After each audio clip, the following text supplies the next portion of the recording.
Well, thank you, Kathy and Cindy, both, and thank you all for being here. I mean, I'm really flattered, first of all, to be asked to be with you all, and just grateful for the support that I'm seeing you all lend to one another and to all of us. It's really, this is a special event that you two brought together, and so I really appreciate it. And you know, my objective tonight is really twofold. I want to talk a little bit about my health journey because I'm in this with you. You know, I'm 55 and I'm fully in this thing, and that we're going to talk about.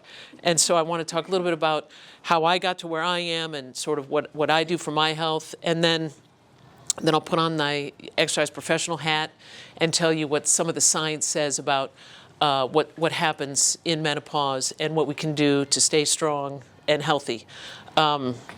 And so, you know, without further ado, I am starting with a little bit of my story, and Kathy gave that spoiler alert that I'm a swimmer. That's been the through line of my whole life, starting, you know, age 2 and before in the backyard blow-up pool. But so you'll see how the swimming kind of fits in as we go along. But so yeah, always swimming intensely, just year-round training, and then as a teenager, you know, I was training a lot, very healthy, but all this training, not getting my period. No matter how many like Judy Blume books I read, it wasn't coming. And so my mom, when I was 16, you know, imagine being 16, my mom took me to the doctor. They put me on the pill. And so then I got, you know, started getting those like pill periods. But, you know, the thing was, I didn't ask any questions. They didn't ask me any questions. It was just like, go do this thing. Fine. So I go on the pill. And that is all fine. And then, you know, when I wanted kids, went off the pill, had 2 kids. Now I'm the shortest in my family. And and then, you know, after having kids, went back on the pill. All fine. And then in my late 30s, a member of my family was diagnosed with a blood clot, kind of seemingly out of the blue. And so a bunch of us decided to get genetic testing, and I found out, like, I have this genetic mutation that predisposes me for high risk of blood clot. So I read up on that and was like, I shouldn't be on the pill, because that also raises your risk of a blood clot. So I didn't want this double whammy. So I let go of the pill. So in late 30s, finally having like my own period. And so it was quite amazing. But then, so that, again, all fine, healthy, and I'm just, you know, grateful for this healthy path. But then in early 40s, getting these super heavy periods, which I'd never had in my life, I couldn't believe it. Like, how have people put up with this, you know? And so after, you know, 9 months, a year of that, couldn't take it, went to my doctor. And she, you know, when I think back, I don't feel like she was really talking to me about perimenopause or anything like that. She just said, why don't you go on the Mirena? So I was like, okay, you know, so Mirena IUD, miracle. Period, no more periods. It was amazing. So, but then, you know, I started getting some like the night sweats, hot flashes, the wake up at 3 a.m. and was like, is this menopause? Well, now I don't know because there's no periods. So then, you know, 10 years later, you're not really supposed to have the Mirena for 10 years, but I did, got the Mirena out and no periods. So I guess I'm done, you know, and that's, so there was no real kind of conversation about it. And as I was preparing for tonight and thinking about this, you know, feeling kind of like a passive passenger on this health journey, as opposed to what we're trying to do here now is really take charge of our own health. And by working together, like being able to come up with the questions we need to be able to ask our doctors so we can be more informed. Because I was just kind of like, why don't you do this? Okay. Why don't you do this? Okay. You know, and just kind of doing what I was told. And feeling lucky that I was healthy. But this has really, you know, kind of made me rethink what I'd been through and wanting to be a little more proactive about my own health. So I'm grateful for that. And you know, the reason I was highlighting this swimming bit is because that's really, I'm fortunate to have this thing that's like a part of my life, and that's what I do, and it happens to also be a healthy thing. So for my exercise, I mean, that's what I do, several times per week. I'm doing 5-10 miles a week or whatever. And that's all great cardio, and I'll talk about that a little bit later. And then strength training is something that is also really important. We'll talk about that. But I do 2 days of full body strength training at this wonderful facility right here.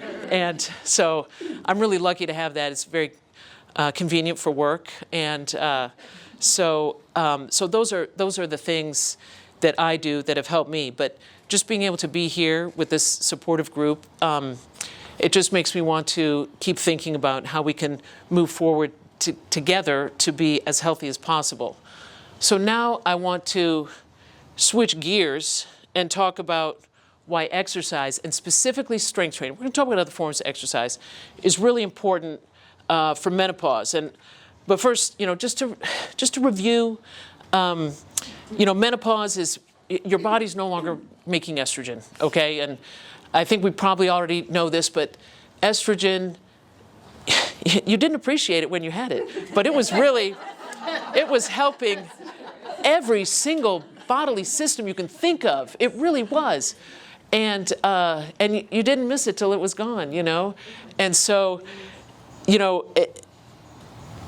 this graph, and I know it's kind of small here, kind of talks about what's happening with the estrogen. And these are just averages. This is not like an actual amount on the y-axis. But so, when you're born, you have a little bit of estrogen, but then, puberty, remember those mood swings, and that's when it's starting to fluctuate. It's going up and down until then, after puberty, you're riding high on this estrogen, and you have this, good amount that's doing all these great things for your body. And then when you hit that perimenopause, that's when it starts fluctuating. It doesn't drop like a stone. This is like the menopause and after. It doesn't drop like a stone. It fluctuates, and that's where a lot of the symptoms come in. And so what I'm trying to also help with tonight is there's symptoms, that you can feel and are, annoying, and then there's the physiological effects, which happen to everybody regardless of symptoms. And so, when you're in that fluctuation stage, that's annoying, and it affects everybody differently. And that's why it's good to talk about it, because some people, I feel like I've been kind of lucky on symptoms, but not everybody has been. Everybody has a different experience. But then, so after all those fluctuations, which can be, 5-10 years, then you got nothing left, and you're just riding it out, But so we just want to be as strong and healthy as possible, and just say, I didn't need that estrogen anyway, because I've got these other things. So that's what we're trying to do. And, the main physiological things I'm going to touch on are the bone density and muscle loss, the increase in the cardiovascular disease risk. I don't really have a lot of detail on emotional and cognitive changes like the mood swings and the brain fog, but they are real, and they are from this depletion of estrogen. So, with the bones, Kathy got those DEXA scans, wants to rebuild, wants to make bones stronger. Well, there's 2 ways you can do that. And they are weight-bearing exercise. That's your, bearing weight. That's your walking, running, anything where you're bearing your weight. Swimming, cycling doesn't cut it, because they're not weight-bearing. But they work by, every little impact is causing a little stress on the bone, and then the bone has to respond and rebuild. So that's why that's a great habit to for bone building. And then, I have more detail on like exercise programs and things we can do in Q&A if we want to look. But I want to talk about the other way of building bones that goes along with building muscle, because your muscle also goes down as you age, partly because of aging, partly because of the loss of estrogen. So strength training is a great way to build bone because it's also building muscle. So you can see this skeleton with that bicep curl. So when you're strength training, that resistance is causing this muscle to have to work, and that's building the muscle. But the muscle, you can see, is attached to bones. So now the bones are getting stronger because the muscle is pulling on them, causing that stress and rebuilding that bone. So the 2 ways to build the bone, weight-bearing exercise and then strength training, are both great ways. But strength training also builds muscle. And so this is going to help you stay independent longer and, help you do all the daily activities, all the things. And then an important part of strength training that people don't always talk about is power. And power just means, moving a weight quickly. And, sometimes people think, well, that sounds like CrossFit, or that sounds like plyo, or whatever. But power is, I'll just show you, I'll just do a little visual here with this chair. Power is getting up from a chair. You have to have power to do that. That's moving a weight fast. You can't get up from a chair slow. It's really hard. You need power to do that. And there are lots of ways to build power that don't include, jumping off a box. You don't always have to do that. I put a couple in here: kettlebell swings, speed squats, medicine ball slams. There's lots of ways to build power, and that's an aspect of strength that is often neglected because people feel like, well, that doesn't apply to me. But it's a really important one to continue to be able to be successful in everyday activities and lead an independent life. Okay, cardiovascular health.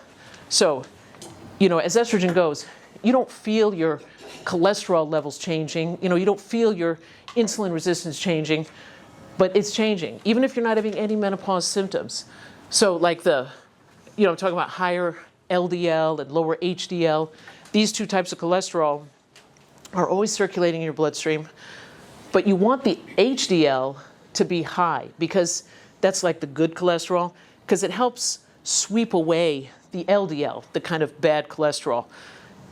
But when you lose estrogen, there was a protective effect there. So naturally, LDL goes up and HDL goes down. Well, exercise can help you turn that around. So exercise is really important for that. And then with insulin resistance, this is why so many people, just all of a sudden find themselves, I'm pre-diabetic? How did this happen? And it's because, the way, when estrogen was protecting you, you would eat something. Now you have some sugar going through your bloodstream, okay? And your cells need that for fuel. So when the system is working properly, then the pancreas tells the insulin, okay, go insulin, I'm going to release you into the bloodstream. Then the insulin hooks onto the cells, and it kind of like a locking key. It unlocks the cells and lets the sugar in to be that fuel. So now there's no sugar in the bloodstream, there's sugar in the cells, that's the fuel, everything works great. But then, as you age and lose the estrogen, now the insulin gets sent out, it tries to unlock the cell, and it doesn't really work. Or it works sometimes and not other times. It works on these cells and not those. So then the sugar's not getting in. So now the cells don't have the fuel. The sugar's remaining in the bloodstream. And the pancreas says, oh, there's sugar in the bloodstream. Let's send out some more insulin. So now you have like too much insulin there. You're tired, It's just this cascade of things. And then all of a sudden, oh, I'm pre-diabetic. And then if you don't do anything about that, that often turns into actual diabetes. So, and this all comes from losing the estrogen that was helping to regulate this system. And so exercise, especially aerobic cardio exercise, combined with strength training, really helps to mitigate both this and the cholesterol changes. The guidelines are 150 minutes a week of aerobic activity, and that can be split up any way you like, 5 30-minute bouts or whatever it is. But getting those 150 minutes a week and the resistance training twice a week can really help to reduce your cardiovascular disease risk, which has just gone up. And then I also wanted to touch on nutrition. I mean, there's lots of diets out there, and what a lot of doctors and researchers agree that these two diets, I don't know if you've heard of these, the DASH diet and the Mediterranean diet. DASH is a dietary approach to stop hypertension. You don't have to have hypertension to benefit from the DASH diet, but and the Mediterranean diet, they're very similar. the DASH might have a little more emphasis on low sodium, but in general, the reason that doctors and researchers like these diets is they're not super prescriptive and like you have to do this at this time, or they're doable and they're flexible, but they just focus on things that aren't really rocket science: whole grains, lean protein, healthy fats, wide variety of fresh fruits and vegetables, and avoiding overly refined or overprocessed foods. Both those diets emphasize those things. They don't really talk about macros. You need this many grams of protein. And everybody's talking about protein now because we're finding that we need more than we thought to keep building the muscles that we want to build. That's going to help build the bone. So making sure when I say follow the diet, it's just they're general guidelines, but this is both the DASH and the Mediterranean are very helpful approaches for how to look at nutrition. And for bones and muscles, yes, calcium, vitamin D, protein, very important to include every meal. And then I also want to talk about recovery. Sleep is hard. We're probably all up at 3 a.m. most nights. I know I am. We call each other. Yeah. My phone will be off. But it's just a thing. And it's really, really hard to have these sleep changes. I was always a good sleeper, and it's very annoying. But it happens. And so, it's really recommended that you try to prioritize sleep, because it really sets you up for success in all the other health areas, all the other life areas, really, that are important to you. And so, what does it mean to prioritize sleep? Sometimes it can mean the caffeine or, those kinds of habits. Caffeine and alcohol can affect sleep, but also just having that routine, just like you did with your kids, same thing, just have that routine, that bedtime routine, or maybe even a more intense intervention, sleep study or something like that, because maybe there's something more intensive you can do to get that sleep. But sleep is super important. And then recovery between workouts is also important. And, in strength, we talk about trying to get 48 hours between working the same muscle groups. And that's just, it's not, going to kill you if you don't. But just to really get the benefits of the strength training, it is important to let those muscle groups recover, because you're breaking them down, and they need to build back up before you do that again. So when you can get the 48 hours between strength sessions, that will really help. But cardio, you can do that every day. So yeah, no need to recover between that. And so. Yeah, so here at AFS, and I've also worked at the Ann Arbor Y for many years, we get a lot of people who are hesitant about starting an exercise program for all sorts of good reasons. But some of them are, have to do directly with menopause, like the symptoms. I'm too tired. I'm having these horrible hot flashes. I don't want to get hot and sweaty. Just that's real. Or a lot of people have injuries, kind of chronic injuries or chronic illnesses. I mean, these are all really, important reasons why people are hesitant about wanting to start an exercise. And they hear like 150 minutes a week, So what our advice is just to, start what I write up there, 30 minutes moderate, just to kind of do something. And working with a professional, especially if you have an orthopedic condition or a chronic health issue, or you're a cancer survivor or something like that, working with a professional can help you design a program that's doable, so that you're just doing something, and you're not just reading all these you should and feeling stuck. And so just starting small, like I have for the next thing. This is one we hear all the time. I don't have time. I got kids and my job and my whatever. I mean, nobody has time.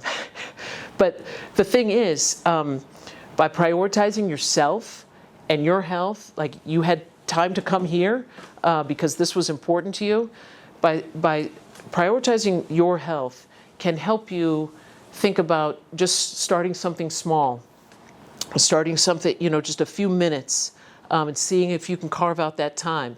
And then other ideas we have for people are things like trying to tick a couple boxes at once. And that's, I have up there recruit a partner. So, with your friend, do something active, pickleball or take a walk or whatever that might be. But now you have social connection, which is also a really important part of aging. It's a really important part of health, is having that social connection. So now you've done something active and you've had a social connection. And if you do it outside, you're ticking a third box. So, and then choosing alternatives to passive routines. What I'm talking about there is, to consider, instead of reading a book, you could listen to an audiobook while you're walking, or instead of watching a show, listen to a podcast while you're walking, or just something like that. Just trying to think, how can you turn that escape, because you want to watch that show or read that book for that escape that you crave. And that's an important thing. It's an important stress management tool. But maybe there's a way you can combine activity with it. So just asking, for the people who are really time crunched, to try to see how they can double up on things and see if that helps. And then, in that article that I wrote, I just stuck on a couple things that didn't really fit in other categories at the end. So just things I wanted to touch on. And one is HRT. And in the 60s and 70s, it was just prescribed. Every woman got it, and people weren't going through what we're going through. But, and people were feeling great. But then with that Women's Health Initiative study, conclusions were drawn that said certain cancers, you become high risk for certain kinds of cancer, and your cardiovascular disease risk goes up, and therefore no one should get hormone replacement therapy. And it was like, it just felt so mean. But and looking back, now researchers have looked back and said, hang on, that was an overreaction. That was such an overreaction. It was just so unfair. And so now, really the advice that most doctors are saying is, talk about your individual risk profile with your doctor and see what might be right for you. Because you don't have to accept, if a doctor just says no without asking, you need a different doctor, because it's not that cut and dried. So hormone replacement therapy can be really, really helpful, but it's individual basis. And then surgical menopause, just some people go through menopause, they have a hysterectomy, and then remember that graph with the fluctuations? They skip that part and just go from here to there, and that can be a big shock to the system. Physiologically, though, it's the same, as far as the bone density loss and the muscle loss and the cardiovascular disease risk. All that stuff's the same, whether you went through menopause or whether you had a hysterectomy. All that stuff's the same. But the shock to the system part, that might be, your symptoms might be really severe and might warrant a discussion about hormone replacement therapy. And then I also want to talk about this pelvic health section, because all these symptoms, the painful intercourse, the vaginal dryness, the incontinence, from what I read, these doing Kegel exercises helps with all of those. And so that is really an important part, because it's a muscle just like everything else. So, and that muscle, gets weaker. And so doing those Kegel exercises can really help with all areas of pelvic health. And it's super important. And the other thing is, pelvic floor PT has, I feel like I just keep hearing more and more about it. And so I have lots of friends that have had a lot of success in pelvic floor PT. So that's also something to check out. And I'm ready to close this thing out. But so the main thing that I wanted to get across was keep seeking support. This is great. And it just makes me so happy to see everybody here and wanting to learn from each other. And also seeking doctors and providers in healthcare who will listen to you, instead of being just take some Prozac and get out of my office, there are other more nuanced things to talk about. and then really thinking about diet and exercise as very powerful tools that you have control over. And those are ways you can feel empowered to really take care of your own health going forward. And then always, I'm an exercise person. Keep moving. That's where I like to end. So I'm happy to take questions, or we can have a discussion. Looking at the time, we do have time to talk about anything. So I'm happy to take some questions, but I thank you for listening.